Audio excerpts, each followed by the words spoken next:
pocházím z České republiky, z Písku, kde pracuji ve Sladovně. Naše společnost se jmenuje Sladovna, je to galerie pro děti.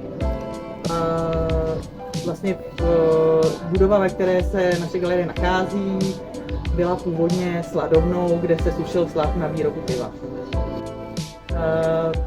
To je pro nás velmi důležitý projekt, protože se vlastně potkáváme s institucemi s podobným smýšlením. Galerie má muzea pro děti a vlastně veškerý tenhle kontakt, tenhle networking je pro nás zásadní. S tím, že zpřístupnění vlastně kultury a nějakého produktu pro děti, které jsou ze společnosti vyloučené, je pro nás taky velmi důležité. Sladovna je jedním z partnerů projektu a ve chvíli, kdy bude vytvořena krabička vlastně s těmi aktivitami pro děti, tak budeme aktivity jednak testovat a jednak je budeme nabízet dalším institucím v Čechách.